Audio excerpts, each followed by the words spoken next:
안녕하세요. 제3회 찾아가는 북콘서트 진행을 맡은 문학평론 쓰는 허입니다. 영등포 구립도서관의 첫 온라인 북콘서트 진행을 맡고 오랜만에 또 여러분 뵙게 됐는데요. 이번 영등포구 북콘서트는요, 포포페스타와 함께 합니다. 지난 시간에 나태주 시인 또 정요을 작가님에 이어서 이번에 또 반가운 얼굴을 모셨는데요. 바로 이 책의 저자, 제법 안온한 날들을 쓴 남궁인 작가님이 제 옆에 나와 계십니다. 먼저 저희 방송 보고 있는 시청자 여러분께 인사 말씀 부탁드리겠습니다. 네, 안녕하세요. 영등포 구민 여러분 그리고 독자님들. 저는 현재 응급학과 전문의로 일하고 있고 작가로도 소개해드리고 있는 남궁인이라고 합니다. 반갑습니다. 반갑습니다. 이렇게 이런 박수를. 네, 양쪽이에요. 네. 코로나19가 참 뭐 여전히 심각한데요. 또 의사시니까 또 절감하고 계실 텐데요. 어떠십니까? 저는 정말 대학병원 응급실에서 계속 일을 해왔고요. 그래서 그야말로 코로나19 전방에서 싸우는 의료진입니다. 그래서 실제로 저희 병원에도 코로나19 환자가 입원해서 지금 누워있기도 하고요. 네. 또 저희 응급실에서도 지금까지 이제 서너 명 정도는 찾아냈어요. 그래서 그 의심 환자들을 다 코로나 환자에 준해서 방역 조치를 거쳐서 저희가 진료를 하고, 그 다음에 찾아내면은 그 접촉한 사람들 다 자가격리 당하고, 뭐 다 동선 체크하고 뭐 이런 것들을, 그러니까 이 정말 진짜로 전방에서 이 모든 열나는 사람, 모든 감기 증상 있는 사람 진료를 그 방역복을 입고 담당하는 네. 그렇게 있습니다. 그래서 많은 것들이 당연히 바뀌었고, 또 현장에서 많은 것들을 느낄 기회도 많았고, 그리고 이 현재 진행형인데 이게 뭔가 저는 또 좀 문학적인 생각도 하곤 하니까요. 이런 것들이 본질적으로 어떻게 사람들의 마음을 변화시키는지, 또 어디까지 갈 것인지 이런 것들도 생각해 보게 합니다. 그런 와중에 또 글을 계속 써 오시잖아요. 남궁인 작가님 하면 글 쓰는 의사 하면 제일 먼저 떠오르는 분이 아닌가 싶습니다. 이 책을 펼치면 남궁인 작가님의 이 멋진 사진과 함께 네. 네. 꼭 옆모습으로. 예, 항상 이렇게 옆모습으로 네. 찍으시더라고요. 예, 날카로운 턱선. 예, 멋지십니다. 여기에 보면 이대 목동병원 임상 조교수로 재직 중이다. 그리고 읽기와 쓰기를 좋아해서 그 틈바구니 속에서도 무엇인가 계속 적어내고 있다 라고 쓰셨어요. 그런 결과물이 만약은 없다. 또 지독한 하루인데 이번에 올해 3월에 제법 안온한 날들이라는 책을 또 펴내셨습니다. 이 책은 어떻게 펴내게 된 것인지 궁금해요. 그 지독한 하루라는 책을 내고 약 한 2, 3년 정도의 나름대로의 공백기가 있었거든요. 그래서 그 사이에 제가 이제 두거는 좀 너무 급박하고, 뭐 응급의학과 의사로서, 그리고 또 거기서 현장에서 기록하는 사람의 저를 알리느라 조금 너무 뭔가 우울하고 처절한 현장의 이야기를 담았다면요, 그 사이에 이제 고민을 해서 사람들에게 더 이상 어떤 이야기를 더 들려줘야 할 것인가 고민을 하다가 그 전까지 제가 많이 써놓았던 사랑의 글들이 있었어요. 그래서 그것들을 일단 뼈대로 삼아서 사랑이라는 테마를 만들어 놓고, 그 다음에 또 제가 좀 급박한 내용들을 주로 썼었는데 그 사이에 저 스스로도 글쓰기의 스타일이 바뀌어서 무엇인가 환자를 본다든지 아니면 사회적으로 뭔가 어떠한 현상에 대해 생각을 한다든지를 좀 인류애적으로 좀 사랑을 담아서 이야기하고 있더라고요. 그래서 이 책을 통째로 사랑이라는 테마로 만들자. 그래서 뭔가 보호자가 뭔가 떠난 사람을 그리워하든, 아니면은 의사가 환자들의 뭐 생각을 안타깝게 생각을 하던, 아니면은 저 한 개인으로서의 연인으로서의 이야기를 하든 그런 것들을 다 사랑의 테마로 묶자라고 해가지고 꽤나 오랜 공백기를 깨고 코로나19에도 불구하고 네. 나온 책이 제법 안온한 날들입니다. 그래서 이제 이 책에 당신에게 건네는 60편의 사랑 이야기라는 부제가 붙어 있는데, 이 부제만 봐도 남궁인 작가가 60번이나 사랑을 했나? 뭐 이런 호기심이 들면서 네. 책을 펼쳐보게 그 됐는데. 정도 절대 안 돼요. 그래요? 네, 절대 안 됩니다. 그 정도. 네. 차근차근 이야기해 보도록 네. 하죠. 뭐 사랑이라는 게 꼭 뭐 남녀 간의 사랑뿐만 아니라 그래. 뭐 장소에 대한 뭐 애착도 있을 수 있고요. 제가 궁금한 건 이 북콘서트가 또 영등포구에서 주관을 하는 거잖아요. 네네네. 혹시 영등포와 관련된 뭐 사랑에 관련된 추억은 제가 없으신가요? 영등포 네. 관련된 사랑은 전혀 모르겠고요. 저희 병원이 구로구에 있는 병원에서 제가 근무를 했었어요. 아, 고대 네. 구로병원에 레지던트 시절을 보냈어요. 그래서 영등포에서 온 환자를 많이 봤어요. 그리고 열심히 진료했고 네. 뭐 사랑의 마음으로 그렇게 진료했던 것 같아요. 그렇군요. 유독 영등포구 네. 주민분들의 건강을 네네. 또 책임지셨던. 여기서 네, 아프시면은 구로병원으로 많이 오십니다. 아, 그렇군요. 알겠습니다. 이 책이 제법 안 온한 날들인데 작가님은 요즘 어떠세요? 좀 뭐 안 온한 날들을 보내고 계신가요?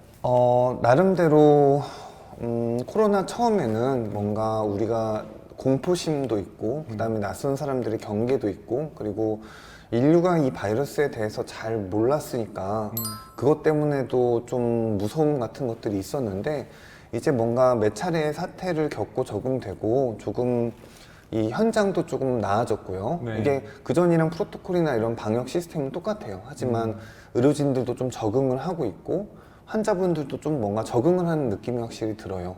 이런 시스템을 거쳐야 되고 이것들이 복잡해졌지만 이런 것들을 좀 이해하게 되셨으니까요. 그리고 이런 생각으로 사회도 보면은 사람들이 어쨌든 이 코로나에 대해서 마스크를 끼는 것도 너무 당연하게 그리고 어떠한 수칙을 지키는 것도 너무 당연하게 이렇게 좀 하고 계셔서 이제 사태가 한 10월, 10개월쯤 됐는데 이제 어느 정도 사람들의 마음은 좀 가라앉고 안온하다고 볼 수 있지 않을까 이렇게 생각을 하고요. 저도 좀 이 생활 자체가 적응돼서 나름대로 좀 안온한 연휴도 보내고 이렇게 왔던 것 같아요. 네. 저는 그냥 안 온한 날들이라는 제목이 아니라 앞에 제법이라는 이 부사가 뭔가 제법이니까 때로는 안 온하기도 하고 때로는 그렇지 않은 날들이 섞여 있는 뭐 그런 시간이라는 생각이 들었는데 굉장히 인상 깊은 제목으로 만들어내셨다라는 그래서 생각이 들어요. 완벽히 이 화자는 절대로 완벽히 안 온하지만은 않고요. 많은 독자분들이 이미 얘기해 주셨듯이 네. 그야말로 제법 그 응급실 현장에서 가끔은 피 뒤집어 쓰고 가끔은 뭔가 생사에 뭔가 기로를 같이 하더라도 어쨌든 나름대로의 제법 뭔가 안온함을 찾아가는 그런 과정이라고 네, 많은 분들이 얘기해 주셨고 실제로 좀 그렇게 썼고요. 네. 그렇게까지 뭐 이렇게 막 평화롭지만 않은 것 같아요. 그렇죠. 네. 남궁인 작가님 뭐 워낙 잘 알려진 작가님입니다만 그래도 좀 제가 몇 가지를 여쭤보고 작가님에 대해서 좀 더 알아가는 시간을 가져볼까 하는데 이 책을 읽어보면 생활이라는 네. 챕터가 있어요. 거기에 보면 작가님이 어떻게 정말 생활을 하시는지 네. 쭉 나오는데 축구를 참 좋아하신다고. 네, 그래요. 축구 네. 이제 벌써 한 7년쯤 된 것 같아요. 축구 30대 들어가자마자 시작해서 예. 7년째 지금 축구를 매주 시간이 될 때마다 나가서 하고 있는데 꾸준히 못 하고 있어요. 꾸준히 못 하신다고요? 꾸준히 못 하고 뭐든 30대 시작하면 특히 운동은 어려운 것 같아요. 어렵지요. 그래서 네. 정말 덜 못하기 위해서 정말 풀 컨디션으로 진짜 몸을 준비를 다 해야 하고 한 주간 운동도 많이 하고 가면은 네. 그 그룹에서 조금 덜 못해요. 네, 그래서 조금 덜 못한다. 네, 조금 덜 못해요. 그래서 꾸준히 덜 못하려고 네. 그냥 다니고 있죠. 네. 그리고 여기에 보면 음악을 하러 네. 다니신다고. 아니 어떻게 제가- 글 쓸 시간이? 아마추어 밴드도 대단하십니다. 제가 8년인가 했어요. 네. 그래서 건반을 좀 오래 쳤고 신디사이저도 쳤고 클래식 피아노도 오래 쳤고요. 네. 네. 아니 그래서 저는 이걸 보면서 약간 부럽더라고요. 이분은 뭐지? 어떻게 이런 일들을 다 하면서 좋은 글도 쓰고. 예. 네, 글은 정말 언제 쓰시는 거예요? 근데 저 생활이란 글이 제가 실제로 저에게 일러주는 생활 뭔가 신조 같은 걸로 썼었어요. 근데 그게 개인적인 좀 계기가 있는데 많은 분들이 이렇게 어떻게 사냐 이렇게 말씀을 주셨거든요. 근데 제가 레지던트가 끝나고요. 그러니까 인턴 과정 1년을 거치고 레지던트 끝나고 이제 응급학과 레지던트가 얼마나 힘들었겠어요. 그래서 이제 전문의를 딱 땄는데 네. 따고 나서 보통의 의사들 그리고 보통의 그냥 사람이라면은 11년 정도 진짜 앞만 보고 달리거든요. 그러면은 그게 딱 끝나는 순간부터 좀 쉬어야지, 조금 편하게 내 생활을 이제 찾아가야지라고 하는데, 저는 이 전문의를 딴 다음에 공중보건의가 됐었는데, 그때 저는 작가의 꿈이 너무 있었어요. 글 쓰는 사람이 되고 싶다는 게 제 사실 평생의 꿈이었어요. 의사를 하면서도. 그래서 좀 나는 나태해지지 말고 예. 해이해지지 말고 무엇인가 내 취미 활동을 명확히 이렇게 시간 지켜가면서 하면서 모든 거를 글로 쓰고 그걸 표현해서 작가가 되겠다 라는 신조로 만들어 놓은 게 저 생활 습관 17가지고 실제로 저렇게 살았어요. 오, 그래서 저렇게 대단하십니다. 딱 2년 살았더니 책이 나왔고 그때부터 뭔가 작가로서의 삶을 살았었는데, 그때 약간 제가 좀 시간이 여유가 있었던 전문의가 끝나고, 하지만 저를 좀 다잡고자 쓴 생활 신조예요. 그렇군요. 그러니까 정말 이걸 하고 있다라기보단 이렇게 하고 싶다라는 네. 그런 실제로 걸 적은 이렇게 것이고 또 했었고요. 네, 하셨고. 정말로 밭에 나가서 정말 그 농사도 짓고 아, 여행도 오래 가서 모든 걸 기록하고 예. 건반도 하고 신앙송에도 진짜로 나갔고요. 네. 예, 그때 그 시인들 하는 신앙송에 있었어요. 그 네. 사람들이랑 좀 잘 알아서 신앙송에도 진짜 나갔고요. 축구도 진짜 했고 모든 걸 뭐 기록한다는 얘기가 또 많아요. 맞아요. 그래서 대신에 TV 드라마 이런 거는 진짜 하나도 안 보고 네. 어디 뭐 수험생처럼 그렇게 좀 살았어요. 네. 남궁인 작가님이 정말 글을 쓰고 싶다라고 아까 말씀하셨잖아요. 근데 그 글을 쓰고 싶다라는 욕망이 언제부터 또 어떻게 생겨나게 된 것일까 저는 궁금해요. 예. 중고등학교 때 문학이란 걸 처음 접하게 되잖아요. 교과 과정에서. 제가 차라리 재미라도 없든가에 그 저자 소개도 있는데, 학창 시절 국어 교과서를 읽다가 평생 글 쓰는 사람이 되기로 정했다라고 썼어요. 근데 그 국어 말고 예. 문학, 이 문학이 이 국어를 뭔가 사람들에게 감정을 전달하고 아름답게 일부러 사람들이 써놓은 문장들이었잖아요. 네. 그 중에서도 그런 것들을 일단은 그런 게 존재하고, 그래서 저한테 이 감동을 준다는 게 일단은 어린 시절에 큰 충격이었어요. 그래서 맨 처음으로 보통 그 작가들도 다 들어보면 맨 처음으로 접하는 게 윤동주 씨잖아요. 네, 교과서에 나오기도 하고요. 네, 교과서에 네. 딱 맨 처음 접할 수 있고요. 어머, 어떻게 이렇게 멋있게 부끄럽지? 아, 멋있게 부끄럽다. 네. 그것도 없이 부끄러운데 네. 너무 멋있는 거잖아요. 그 약간 그 진짜로 그건 나라를 잃고 뭔가 부끄러움이 뭔가 너무 약간 진정으로 네. 들어있으니까요. 그러다가 그다음에 이제 이상시 이상 소설 봤는데 또 그렇게 느낀 거죠. 하나도 모르겠는데 멋있어. 아, 이 무슨 소린지도 모르겠는데 네. 이렇게 막 써놓으니까 뭐 있어 보이고 멋있어. 그래서 그들을 열심히 표절해 가면서 네. 창작의 시작은 표절이죠. 그래서 뭔가 중학생 때 그냥 연습장에 쓴 시니까요. 뭐 어디 뭐 발표한 것도 아니고, 그래서 열심히 베껴 적어가면서 흉내내서 적어가면서 글쓰기를 해왔던 것 같아요. 그래서 그런 것들을 뭔가 SNS 시대가 되면서 네. SNS에 뭔가 빠지지 않고 계속 그 노트처럼 모으고 그렇게 인터넷 레전드 시절을 보내고 이제 본격적으로 그것들 다 모아서 써내자, 이런 과정들이 있었어요. 아, 그러셨군요. 정말 결핍이라고 말할 게 그냥 우울함이었어요. 제가 만약은 없다 맨 첫 번째 문장이 정확히 이렇게 시작하거든요. 나는 분명히 죽으려 한 적이 있다라는 문장으로 아예 책을 열면 시작을 하는데, 그때는 어떤 것들인지 모르겠지만 어쨌든 어떠한 이유로든 계속 우울할 일이 있었어요. 뭔가 성정이 그냥 우울을 다 알고 살던 거였고, 좀 늘 그런 것 때문에 좀 자신감이 없었어요. 이렇게 주눅 들고 뭔가 초라하고 또 방에 와서 항상 이렇게 머리를 싸매는 그런 좀 캐릭터여서, 그것들을 어쨌든 문학의 세계로 넘어가서 내가 그걸 쓰기 시작하면은 어쨌든 혼자 할 수 있는 일이고 꼭 누구한테 보여주지 않아도 되는 일이고, 어떻게든 이것들 표현하는 과정에서 무엇인가 어쨌든 좀 우울을 해결할 수 있다고 믿었어요. 그래서 그런 것들이 창작에 대단히 큰 동기가 된 것 같아요.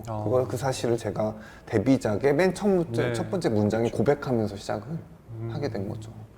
그게 어떻게 보면 지금 코로나 블루라는 말이 유행할 정도로 이 코로나 때문에 많은 분들이 우울감을 느끼고 계시잖아요. 이것도 어떻게 보면 생활의 하나의 결핍이라고 볼 수가 있는데 그걸 무언가를 써내는 행위, 무언가를 읽고 계속 생각하고 작가님처럼 한편의 글을 만들어내는 것을 통해서 완전한 해결은 아닐지라도 그래도 조금은 도움이 되지 않을까 싶기도 하고요. 워낙에 글쓰기라는 게 치유의 효과가 있잖아요. 그리고 무엇인가를 다 정리할 수도 있게 하고, 그래서 정말로 말씀하신 것처럼 뭐 이런 코로나 블루나 이런 것에서도 이런 시기에서도 어쨌든 답답하고 좀 우울하겠지만 그런 글로 풀어나가고 그래서 이런 책을 이야기한다든지 읽고 쓰는 행위가 사람들에게 도움이 되었으면 좋겠다는 생각은 저도 들어요. 네. 이 책을 중심으로 또 이야기를 나누다 보니까 혹시 배에서 만나신 분이 이수라 작가님? 네, 제가 그걸 2번 갔는데 처음 룸메이트가 박준이었고요. 네. 그 다음에 2번째 룸메이트는 오은 시인이었는데 네. 그 옆방에 있던 게 이슬아 작가였어요. 아하. 그래서 사실상의 준 룸메이트로 같이 네. 너무 또 일주일간 즐거운 시간을 영혼의 단짝을 또 하고 네. 네. 이 앞에 책의 첫 번째 부분은 일본 나라에서 당신에게 보내는 글로 되어 있어요. 이 당신이 누굴까? 계속 읽으면서 난가 이렇게 생각을 하게 될 텐데 이거 어떻게 또 쓰게 되신 건가요? 제가 워낙에 그런 서간문체와 편지글 쓰는 일 자체를 그냥 좋아했고요. 네. 그래서 제 인생에 어쨌든 많은 것들을 기록하는 사람이었으니까 여기저기 여행을 다니면서 뭔가 그냥 누군가를 상상해서 써보자. 내지는 뭔가 실제로 연인과 가까운 사람을 생각해서 뭔가 관역이 여기 있으면은 요쯤에 이렇게 던지는 그런 것들을 써보자라고 뭔가 계속 뭔가 저 나름대로 글쓰기에 실험을 하면서 다녔었거든요. 그래서 네.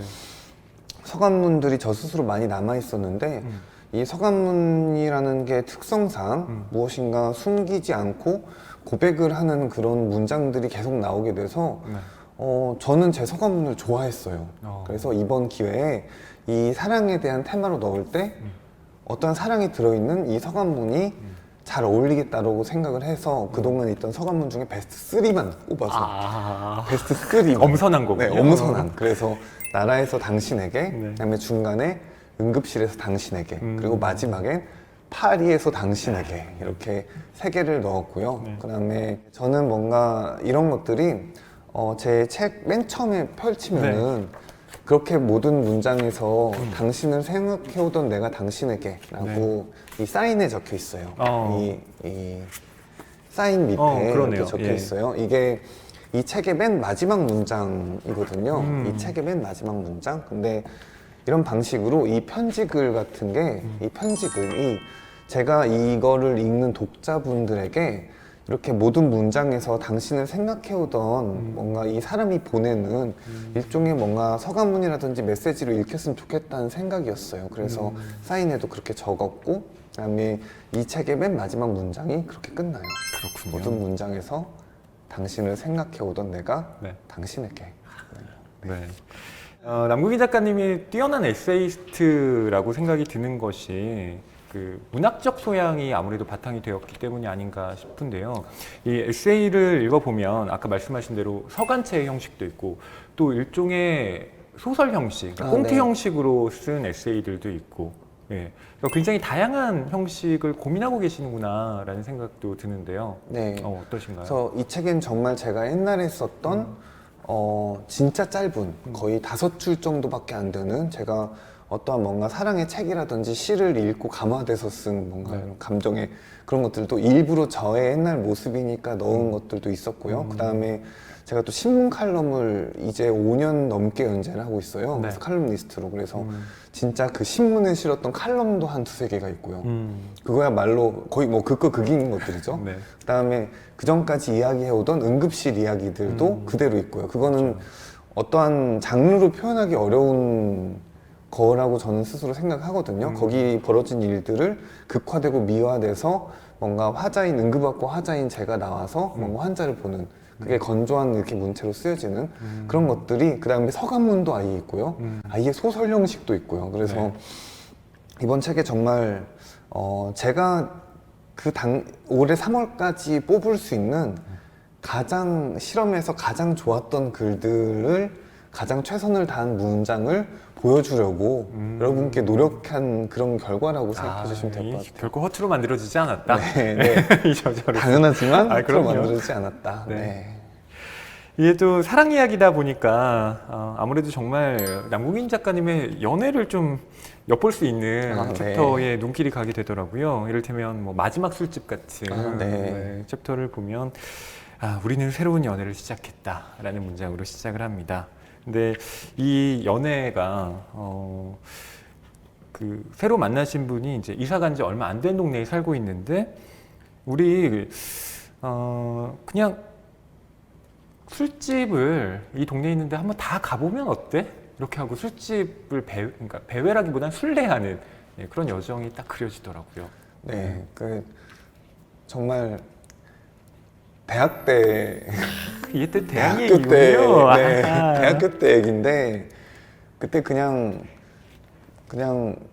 술을 좋아하는 애인이고 저도 되게 술을 좋아하는 편이거든요. 네. 그래서 매일 그냥 동네에서 만나니까 우리 그러면은 한번 그냥 모든 술집에 다 가보자가 아니라 룰이 무조건 그 다음 2차로 옆집을 가는 거예요.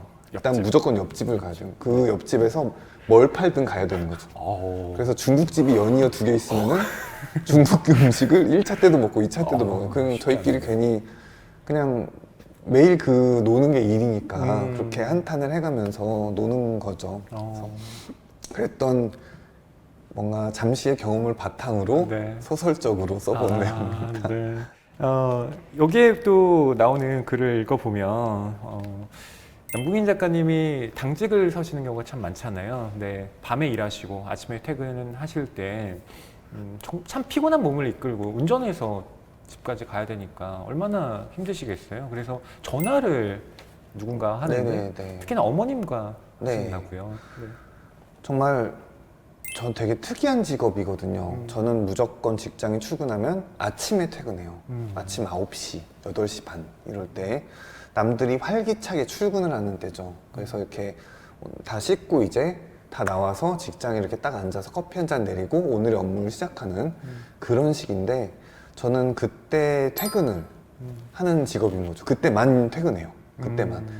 밤에 퇴근하는 일 자체가 아예 없어요. 그래서 아이고. 게다가 당직을 서고 들어가니까 전날 밤에 뭐 정말 안 좋은 환자도 많이 보고 실제로 죽음과 사투를 하기도 하고 뭔가 한강에서 건져온 사람을 보기도 하고 뭐 너무 다양한 일들이 많을 거잖아요. 그래서 네. 그것들을 다 이제 보고를 한 다음에 이제 집에 간단 말이죠. 그러면은 밤도 샜고 좀 못 볼 것도 많이 봤고 감정적으로도 힘들고 그래서 이게 운전을 해서 하다 보면은 네. 너무 졸리고 피곤해요. 당장 들어가서 자고 싶은데 또 출근 시간이라 차가 좀 막힌단 말이에요. 그러면은 누군가한테 전화를 하고 싶은 거죠. 나 어제 무슨 일이 있었어.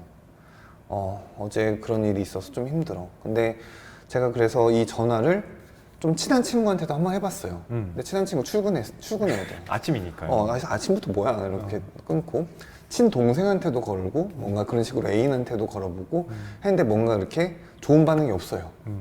그런데 어머니한테 전화를 했는데 어머니는 다른 거예요. 저는 그냥 처음에는 그냥 무심코 어머니한테 전화를 했는데 어머니는 이렇게 생각을 하신 거예요. 아들이 위험에 처했다. 아들이 지금 졸면서 퇴근을 하고 있는데 네. 내가 아들과 이야기를 하면은 아들을 깨워서 안전하게 지켜서 집까지 보낼 수 있다 라고 생각을 하신 거예요. 그래서 아침에 당직을 알아뒀다가 기다리세요. 그러다가 제가 전화를 하면은 딱 받아가지고 어머니도 사실 아침에 일을 하셔야 되고 어머니도 피곤한데 제가 아침에 전화를 하면은 무조건 그거를 모든 일을 스탑하고 받아주셔야 되는 거예요. 그래서 아무 얘기를 또 모자끼리 하는데 사실 얼마나 또 그건 지켜줘야 돼라는 식으로 전화를 하니까 얼마나 좀 애정이 있어요. 또 어머니니까 어떠한 얘기도 해도 자유로운 거예요. 어제 무슨 일이 있었는지 얘기도 다 그냥 가감없이 해도 되고 자기가 어떻게 느꼈는지 얘기도 해도 되고 그러다 보면은 뭐 저는 한강에서 건져온 시신 얘기하고 어머니는 외삼촌 댁 파김치 얘기하고 이런 식으로 또 기묘한 대화를 하면서 가는 거죠. 근데 그렇게 차창도 보면은 이렇게 날씨도 달라지고 매일같이 뭔가 어머니는 지키려고 하고 뭐 그런 것들이 아름다운 순간인 거예요. 이것만큼 사실은 내가 나중에도 기억에 남고 아름다운 순간이 있을까라고 생각이 들어서 어느 날 그걸 썼었어요. 네, 그래서 좀 특이한 직업에 어머니와 같이 또 사이가 좋다 보니까 나오게 된 진짜로 수필. 네, 이 여기 실려 있는 것 같아요. 네. 네. 이게 제가 그 책을 낼 때마다 어머니가 항상 한 번씩은 나오고요. 그리고 어머니가 한 번씩 명대사를 하세요. 그래서 어머니가 매번 책 나올 때마다 조심해야 돼요. 마지막에도 또 어머니 얘기가 맞아요. 로 끝나거든요. 네. 네. 어머님께 저작권의 일부를 드려야 되는 거 아닙니까? 많이 뭐 저희 어머니 뭐 많이 네, 그저께도 생신이어가지고 아하, 또 네. 모임해서 또 선물도 잔뜩 드리고 왔습니다. 아이고, 예. 그 에세이스트가 글을 쓸 때 뭐 여러 가지 방식 같은 게 있잖아요. 이를테면 본인이 이제 생각하는 바, 뭐 사회적인 이슈에 대해서 쓰는 경우도 있고, 또 본인이 삶에서 길어 올리는 경우도 있고 한데, 남궁희 작가님은 아무래도 삶에서 길어 올리는 그런 글들이 많을 수밖에 없는데, 특히나 그 현장이 의료 현장이잖아요. 그러니까 이 응급의학이라고 하는 응급실에서 벌어지는 이 수많은 생사가 오가는 곳에서 작가님의 그 뭐라고 할까요? 감정이라든가 생각 이런 것도 끊임없이 변하거나 어떻게 보면 뭐 단련된다라고 할 수 있고요. 그런 과정을 계속 거쳐갈 것 같거든요. 그러니까 그걸 바라보는 저 스스로도 성장하고 달라지는 거죠. 만약은 없다라는 제 첫 책에서는 당시 그 화자는 레지던트예요. 그래서 그 레지던트 생활이 너무나 체력적으로도 힘들고 그다음에 물리적으로도 힘들고 실제로 12년 전의 일들이거든요. 12년 전, 11년 전의 일들. 그래서 실제로 이 응급의학의 시스템 자체도 약간 원시적인 면이 남아 있었고 그런 것들이 있어서 뭔가 24시간 당직을 서고 24시간 오프를 계속 반복해서 제가 4년을 서서 레지던트 과정이 끝났는데 그게 거의 집에서 잠만 자고 다시 나와서 또 일하고 잠만 자고 다시 이거를 4년 하는 과정이었어요. 그래서 정말 그냥 눈앞이 깜깜한 그냥 그 앞이 그냥 보이지 않는 그 깜깜함에 있어서 글을 썼던 거였거든요. 그래서 그 만약은 없다를 보고 있으면은 환자들이 다 죽어가거나 실제로 많이 죽지만 제가 세봤어요. 한 30 몇 명인가 죽어요. 그 짧은 책에서. 네. 그래서 그 사람들이 다 죽어가지만 그 말하려는 자기도 죽어가요. 자기도 우울에 힘들어하고 이 앞에서 벌어진 일들을 자기 일들처럼 슬퍼해요. 그것들이 정말 약간 나는 희망이 보이지 않는다는 자아로 썼거든요. 근데 점차 어쨌든 이 과정도 끝나고 그 다음에 이제 더 공부하거나 사회도 넓게 볼 일이 생기고 그 다음에 뭔가 조금 레지던트 때처럼 그렇게 일을 하면 지속 가능하지 않으니까 조금 여유 있게 일을 하게 되니까 조금 더 사랑으로 본다든지 뭔가 이런 사랑의 감정들 더 기록한다든지 아니면은 뭔가 그 위치에서도 살릴 수 없는 절박함이라든지 이 시스템을 넓게 보고 사람에 대해 이야기한다든지 이런 식으로 뭔가 기록하는 그 관점이라든지 기록하는 자아가 바뀌니까 계속 글도 달라지고 바뀌는 것 같아요. 그리고 그 사이에 뭔가 시스템도 많이 좀 달라졌고요. 그것들을 개선하기 위해 노력하는 일도 제가 사실은 응급학과 전문의로서 해왔던 것이고요. 그래서 말씀해 주신 것처럼 글이란 게 작가에 따라 당연히 작가의 그 시점에 따라 달라질 수밖에 없는 것이고 계속 달라질 거라고 생각합니다.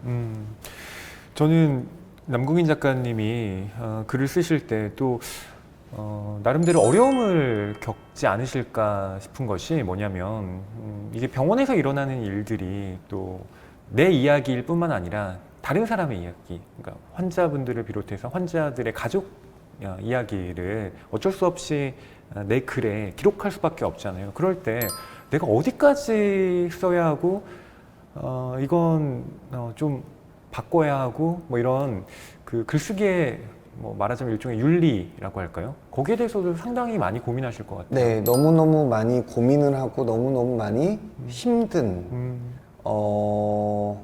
부분이에요. 그래서 뭔가 특히 작가로서 그냥 뭔가 특히 저는 좀 뭔가 이런 것들을 처음부터 좀 써냈고 그 다음에 나름대로 어쨌든 많은 사람들이 읽는 작가가 되었으니까 더 전방에서 고민을 해야 될 책임이 있다고 생각이 들거든요. 네. 그래서 전 어쨌든 당연히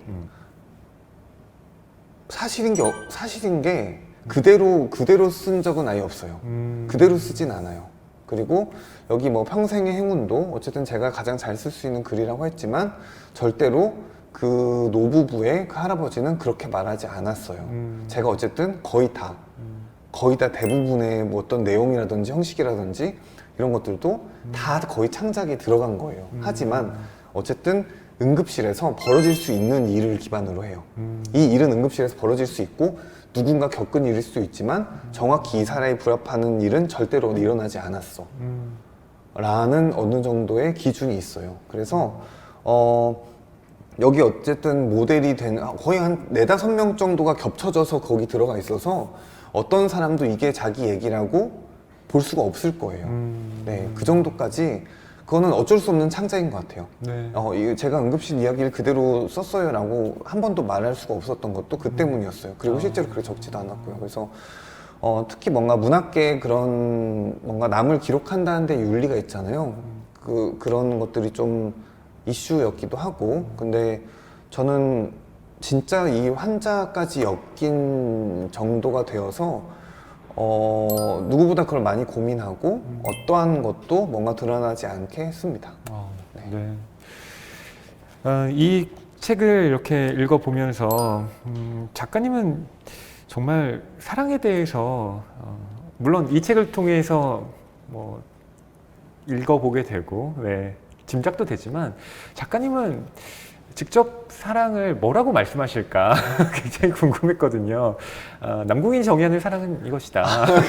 너무 어렵다. 60편의 사랑 이야기를 쓰신 분으로서 저는 사랑을 이렇게 정의합니다. 뭐 혹시 그런 게 있을까요? 사랑이라는 게 되게 그냥 사람 사이에 무조건 그냥 사람 사이에 필수로 필요한 거라는 생각이 들어요. 저는 그냥 응급실에서 사람들 하루에 100명에서 200명 만나는 직업을 가지고 있잖아요. 그래서 어느 정도 그 사람들이 낯선 사람들이 계속 오는데 그거를 그냥 가서 어디가 아프냐고 물어보고 그다음에 어떻게 불편해서 오셨어요? 그다음에 이런 것들이 있어요. 해결해 드릴게요 라고 나서는 게 이것들 모든 갖추는 이 관련된 모든 사람과 이것들에 작동하는 게 다 사랑이라고 저는 생각을 해요.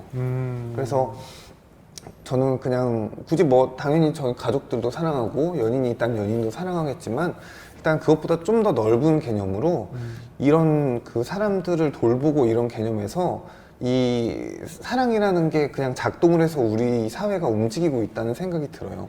뭔가 서로 그 사람 사이에 우리가 도움을 얻어서 계속 살아가고 있잖아요. 그런 것들이 그런 구축의 기반이 그냥 사랑이 아닐까 이렇게 저는 생각을 합니다. 그래서 사람 사이에 꼭 필요한 우리가 부지불식간에 계속 느끼고 있는 그런 것들이라고 생각이 들어요. 네.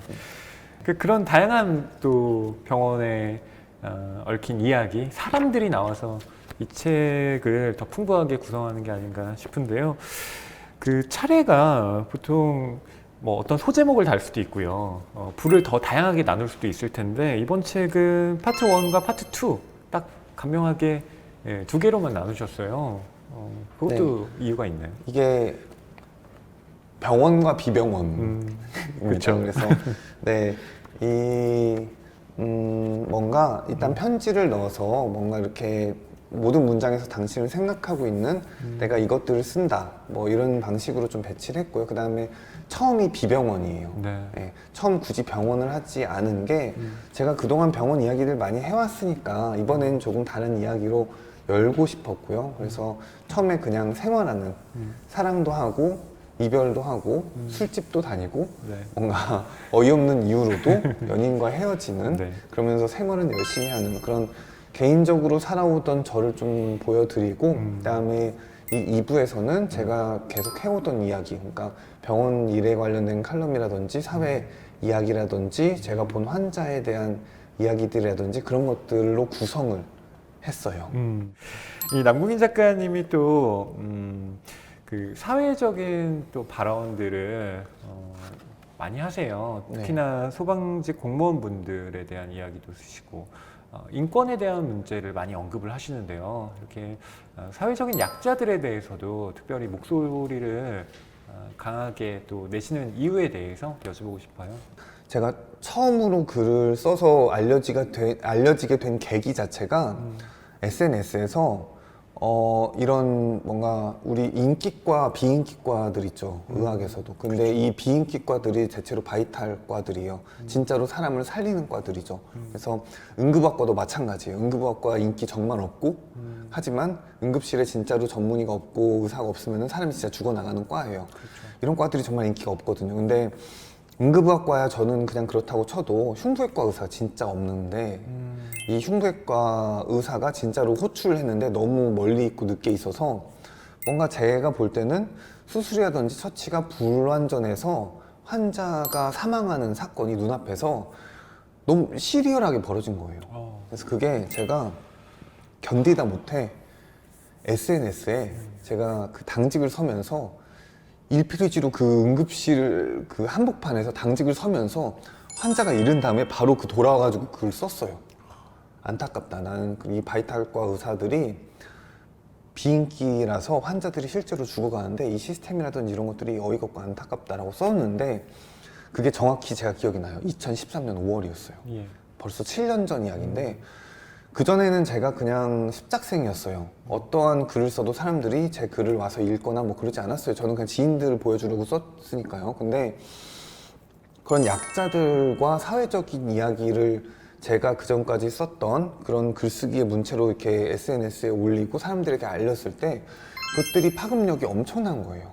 진짜로 현장에서 쓰는 사람이 현장에서 약자들의 현실을 알리는 것들이요. 그래서 그런 것들이 제 처음 시작이었는데요. 그 후로 이제 7년간 저는 그것들을 봐왔고 쓰는 사람의 자아로 살았어요. 근데 응급학과 의사가 어쨌든 의사로서 뭔가 교육을 많이 받았다. 뭔가 좀 약간 사회 지도층이다. 이런 이미지들이 있잖아요. 예. 하지만 제가 만나야 하는 사람들은 가장 아픈 사람들이에요. 가장 지금 당장 아픈 사람들이고 이 아픔이 어쨌든 계속 생각을 하다 보면은 우리 사회 어쨌든 가장 취약한 지역에 있어요. 진짜로 어떠한 지경이 안 돼서 쓰러져서 실려왔다면은 그곳은 무조건 응급실일 수밖에 없으니까요. 그렇죠. 그래서 전 어쨌든 그런 뭔가 그 자리에 책임자로 있으면서 뭔가 이 교육을 받았으니까 이 사회적으로 알릴 만한 그런 책임이 있다고 저는 생각을 해요. 그런 시선으로 이제 보니까 뭔가 열사병 이야기라든지 열사병으로 진짜 쓰러지는 사람들 어떤 사람들인지 왜 우리가 이 사람들을 지켜야 하고 이 사람들을 어떤 방법으로 지킬 수 있는지 그 다음에 아동학대 아동학대 당하면 실제로 응급실에 오겠죠. 그러면은 제가 실제로 본 케이스들 이걸 건져낸 케이스들 의심해서 실제로 여기 또 실렸어요. 이 진짜 일명 뭐 괴물 위탁모 사건 제가 그 워딩 자체 별로 좋아하진 않지만 그것들을 제가 신고해가지고 결국 그걸 멈춰 세운 일이 있었거든요. 정말 사회적인 이야기를 안 할 수가 없어요. 우리가 사회 안전망이 안 돼 있구나. 네. 이런 사람들의 슬픔을 공감하지 못해서 사회적인 완충대가 없구나. 그래서 이걸 공부를 하다 보면은 다 이게 보이는 겁니다. 뭔가 비정규직 문제라든지 휴일에 일을 해야만 하는 사람들의 문제라든지 그다음에 아동 학대를 함에도 불구하고 이런 것들이 신고가 돼도 뭔가 넘어간다든지 그래서 그 학대를 멈추지 못한다든지 이런 것들이 더 보이기 시작하는 거예요. 그래서 그런 얘기들까지 지점이 보이면은 얘기를 안 할 수가 없어요. 안 쓸 수가 없어요, 도저히. 저는 그거를 봐야 하는 사람이니까요. 네. 그리고 그런 거를 모른 척 절대로 넘길 수 없는 사람이니까요. 그래서 그런 이야기들을 정말 많이 해왔습니다. 그리고 제가 가장 많이 해오던 종류의 이야기가 그 중에서도 자살하는 사람들 얘기입니다. 맞아요. 예. 많이 자살하는 사람들의 이야기들은 끝도 없이 계속 그 제 네. 책에서도 계속 나오고요. 이것들이 정말 이번에는 일부러 이 자살 시도, 그러니까 그런 시도자들이 고통받으면서 죽어가는 이야기들을 썼어요. 너무 사회적인 문제가 크고 너무 많은 분들이 돌아가시거든요. 근데 그게 적어도 그 육체에 엄청나게 큰 고통을 남기고 그래서 많은 분들이 그것 때문에 저한테 후회한다고 말씀하신 분도 많거든요. 네. 아, 정말 괜히 먹은 것 같다.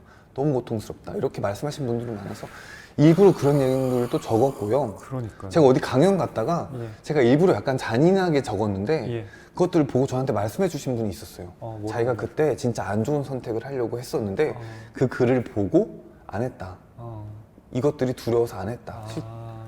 이렇게 전달해 주신 분까지도 계셨어요. 그래서 어떤 방식으로든 이런 문제, 사회적인 문제에 있어서는 계속 얽히게 될 것이고, 저는 그런 얘기할 수 있는 지점이 보이면은 앞으로도 계속 이야기를 할 거예요. 어쩔 수 없이. 네. 네. 작가님은 이제 병원에 후배 의사분들도 많으실 것 같은데 네. 이제 경력이 쌓이신 12년 차니까요. 그렇죠. 네. 이 남궁민 작가님이 뭐 저에게는 늘 또 청춘의 작가라는 생각도 들지만 그래도 이 선배로서 후배들 보니까 왜 요즘 후배들은 이런가 뭐 이런 생각 드실 때는 없어요? 아니 근데 다 말이야. 잘해요. 아니 방송이라서 다 잘하는데 근데 제가 근무를 하면은 제가 그 응급실에 진짜 한복판에 앉아 있어요. 거기 약간 책임자 자리가 있어요. 그리고 그 옆에 서브 책임자, 그러니까 레지던트 보통 고년차가 앉고 그 옆에가 레지던트 전연차가 앉아요. 그다음에 저 인턴 선생님이 저 왼쪽에 저기 이렇게 앉는데, 근데 이 레지던트 둘이 이렇게 이야기를 하고 있는데 이렇게 들리거든요. 네. 그러면은 한 레지던트 2년차가 레지던트 1년차한테 나떼는을 해요. 그래요? 네, 그러면, 라떼는. 네, 그럼 레지던트 1년차가 인턴 불러서 나떼는 저보다 10년 아래인데 지금 너네끼리 나떼는 하고 있는 거야? 나도 한번 해볼까? 이렇게 저희끼리 그 장난으로 그런 얘기를 하는데, 근데 이번 명절 때도 어쨌든 당직을 섰는데 네. 뭐 요새는 이렇게 저희가 인력 구성이 인턴 2명에 레지던트 2명에 전문의 1명 네. 이런 식으로 5명 정도가 한 번에 근무를 하거든요. 근데 진짜 저 레지던트 때 제가 라떼 네. 라떼 그 응급의학과 전문이라는 사람이 많이 거의 없었어요. 전국에 한 몇백 명밖에 안 됐어요. 7, 800명. 그래서 정말 인턴 3명이랑 제가 레지던트 2년차 때 딱 그 혼자서, 책임자 혼자죠. 레지던트 2년차 때 혼자서 명절 때 24시간 당직을 선 적이 있는데 305명인가를 혼자 봤어요. 고대 구로병원 요 앞에서 영등포 구민들까지 다 통틀어서. 그게 저희 병원의 최고 기록, 그 고대 안암병원, 고대 구로병원, 고대 안산병원의 최고 기록이었거든요. 그래서 혼자 305명 봤다 24시간 동안 기록 세웠다고. 근데 그게 그래서 저희끼리 막 좀 자랑하고 했었는데, 지금 돌이켜 생각해 보니까 너무 위험한. 그래서 혼자서 그 24시간 동안 305명을 어떻게 봐요? 네, 지금은 그래서 그런 일들이 아예 없어요. 지금은 그냥 다 나눠서 한 사람이서 뭐 이렇게 한 40명, 50명 정도 이렇게 책임져서 진료하고 이런 것들이 좀 안정돼가는 시스템인데, 저희 때는 진짜 305명을 한 사람이 보게 되더라고요. 한 시간에 10분이 넘는 환자를 네, 봐야 근데 되는 거죠. 그냥 그게 응급실 환자니까 그 10명 중에 죽는 사람도 있고 중환자실 가는 사람도 있고 아니면은 뭐 1시간 동안 꿰매야 되는 사람도 있고 이런 사람까지 다 통합해서니까요. 네, 또 제가 막 맨 처음에 진짜 맨 처음 의사가 됐을 때 예. 제가 너무 결의가 넘쳤어요. 열정이 제가 가득했어요. 네, 근데 열정. 응급실에 진짜 별 사람들이 다 오잖아요. 그래서 근데 이 사람들이 어쨌든 제 책임으로 오니까 제가 그때 20대 후반이었는데 예. 책임자 이렇게 달아주니까 진짜 너무 책임을 다 지고 싶은 거예요. 예. 근데 어떤 아저씨가 반지가 안 빠진다고 오셨어요. 그런 것도 네네. 응급실에 오세요? 네, 반지가 안 빠진다고. 그래서 저도 어디 교과서에 반지 안 빠지는 이런 걸 배운 적이 없어요. 의학에서. 저는 보통 뭐 비누 묻혀가지고 네, 뺀다 비누 뭐 묻혀서 이런 빼죠. 거 네. 있잖아요. 저는 뭐 신부전, 고혈압, 당뇨 이런 거 배웠지 반지 본 적이 없는데 책임을 지고 싶은 거예요. 예. 근데 물어볼 사람은 없고. 그래서 수의실에 가서 진짜 그 배지를 빌려왔어요. 자물쇠 따는 거를. 그래서 진짜 가운 입고 가서 인턴들한테 잠깐 기다려봐 이런 다음에 이렇게 가서 그걸로 이렇게 진짜 잘랐거든요. 119 구조대 분들이 하시는 일을 진짜 하셨군요. 이렇게. 그래서 그걸 잘랐어요. 근데 1시간이 걸렸어요. 1시간 동안 이렇게 잘라서 책임졌다. 나 그래도 좀 멋있었다. 라고 생각하고 이렇게 자른 반지를 드렸어요. 네. 멋있었다. 네, 그래서 그 아저씨도 어쨌든 1시간 동안 묵묵히 이 배지를 받은 다음에 감사합니다 이러고 가셨거든요. 오. 근데 다음날 그래서 교수님한테 예. 자랑 뭔가 좀 인정해달라고 네. 잘랐습니다 이렇게 멋있게 보고를 했더니 교수님이 119 부르면 된다는 거예요. 딱 말씀하신 것처럼 그렇죠. 119 대원분들이 한 일인 거예요. 제가 한 일이 아닌 거예요. 그래서 책임감이 너무 넘치죠. 심지어 그 반지를 자른 기계가 있어요. 아, 그래요? 그분들도 벤치로 안 잘라요. 그 기계를 들고 와서 이 기계로 이렇게 그 톱 켜가지고 이렇게 자르시면 칸타이 잘려요. 한 1분 만에. 정밀하게. 네. 그걸 좀 몰라가지고 열정이 넘쳐서 1시간 만에 했어요. 나 때는 수의실에 빌려서 환자 반지도 자르고 그래서 같은 얘기가 네. 갑자기 생각이 나네요. 네, 갑자기 이게. 네. 아니 저는 이 책만 네. 보면 남궁인 작가님은 뭐 항상 진지하신 분인가라고 다 뭐 했는데, 능숙하게 그러고 있는데. 네. 이런 또 의사가운이 꼭 자르고 있으니까 너무 재밌었어요. 어쨌든. 그렇구나. 그렇습니다. 앞으로도 계속 글을 쓰실 거고 책을 내실 거잖아요. 그 책들이 서점뿐만 아니라 도서관에도 이렇게 배치가 돼서 독자분들과 만날 텐데요.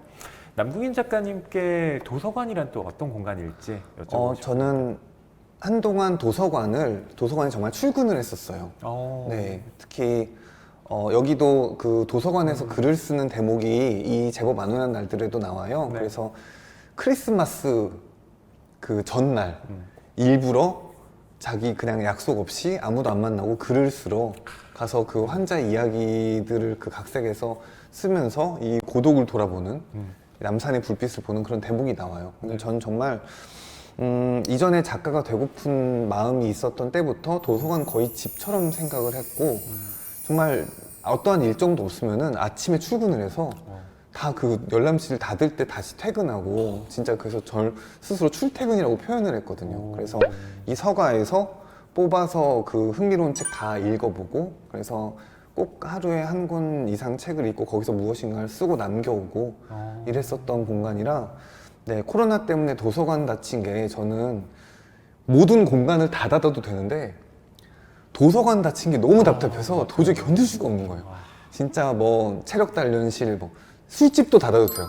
술집도 닫아도 되고 술 좋아하시는데? 네, 술 좋아하는데 그냥 술이야 어떻게 사실 집에서 먹으면 되니까 다 상관없는데 도서관 닫는 게 너무 답답해가지고 그것 때문에 우울하더라고요. 네, 저에게 도서관은 정말 진심 같죠. 정말 소중한 공간이고 제가 너무 많은 시간을 보냈던 공간이고 앞으로도 또 많은 시간을 보낼 공간이 아닐까 생각합니다. 네. 이번에는 온라인으로 했지만 남궁인 작가님의 다음번 책이 나올 때는 오프라인에서 정말 배웠으면 하는 이 많은 청중들 앞에서 이야기를 나눴으면 하는 바람이 있습니다. 정말 그 사람들이 모여있고 이 사람들이 같은 분위기를 공유한다는 게 얼마나 소중한 일이었는지 모르겠어요. 네. 그래서 그런 지금 바이러스가 정말 나쁜 존재잖아요. 의사로서 또 작가로서 이 바이러스가 다 물러가고 이 사람들이 서로를 신뢰하고 사랑하고 교류할 수 있는 그런 날이 한시바삐 오기를 바라봅니다. 네, 우리에게 그런 안온한 날들이 도래하기를 저도 기원하겠습니다.